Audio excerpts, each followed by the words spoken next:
November 9th, 2021. Today, our mission is to educate, prepare, and inspire. Our vision is to empower students. Will you please stand for the Pledge of Allegiance?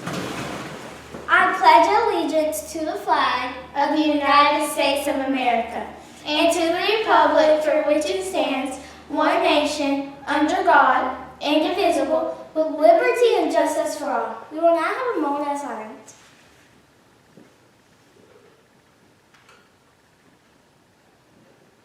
The bully-free flag. I promise to be safe and respectful to everyone and help our school remain bully-free. May now have a seat. Happy birthday today to Kaden F. Miss Lewis's class. Happy birthday! Today's lunch choices are turkey corn dog, fruit cheese, and yogurt blade. Students, remember, this week the Scholastic Book Fair is the Briggs Media Center. Students and parents can set up an e-wallet fund if you do not want to bring cash to school. Email Ms. Tanner if you have any questions. Students are turning in their Scholastic card reading tickets they have earned from their teachers.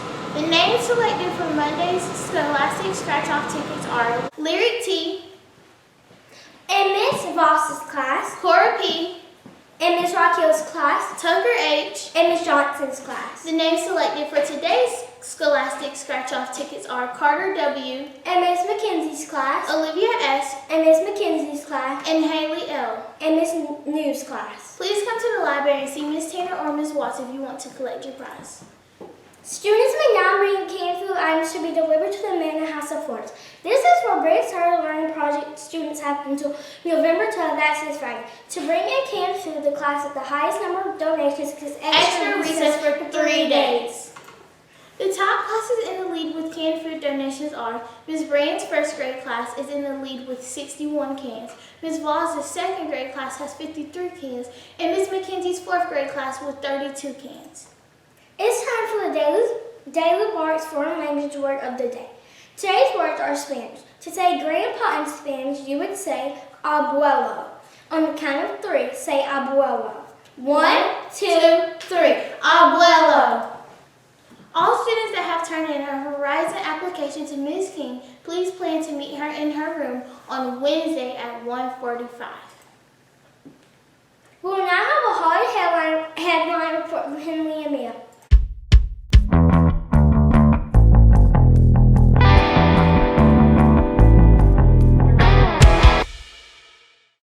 Today on Holiday Headlines, we are interviewing Mr. Murray about Veterans Day.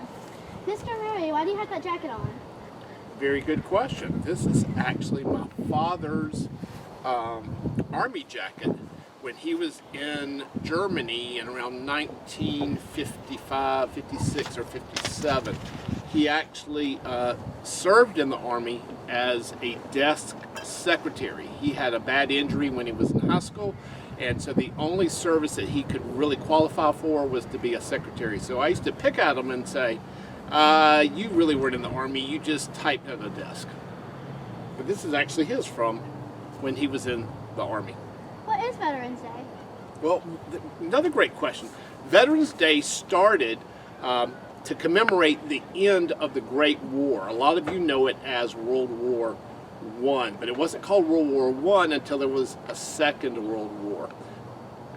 So on November the 11th, at the 11th hour, there was an armistice, which is a ceasefire. They stopped fighting between the French and the German, the Allies and the Axis, and there was a surrender. And so for many years, Veterans Day was to mark the ending of the Great War. Who created Veterans Day? Veterans Day was created by the legislative body, the governments of different countries.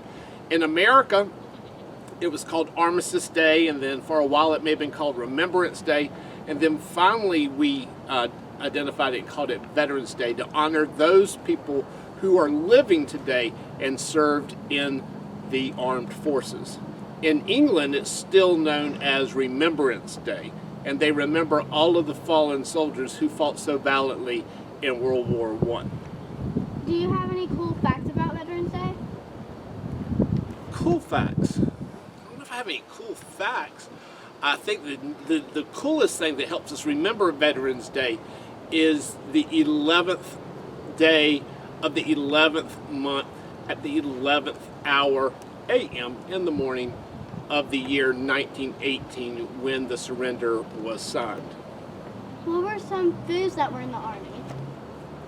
Well, believe it or not, M&Ms became very popular during World War II because they had a hard candy coating and they wouldn't melt in your hand.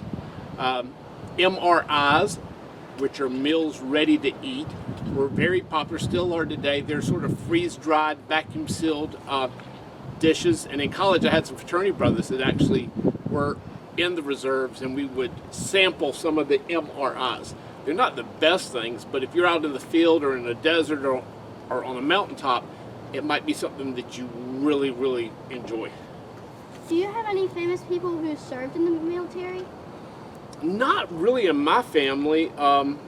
You know, I have ancestors that fought in almost every war. Were they famous? No, not really. But they did give their time and their energy. My father served in the Army. We recently lost a general, General Colin Powell. He passed away a couple of months ago. His funeral was just recently at the National Cathedral. George Patton, MacArthur, General Eisenhower. There's a lot of famous soldiers who served and dedicated their lives to protecting our democracy and our country. That's some cool information, Mr. Murray. Thank you. You're welcome. Bye, Brace Bulldogs! Students, if you are interested in writing a thank you letter to a veteran, please turn those into your teacher by Wednesday morning. A few selected letters will be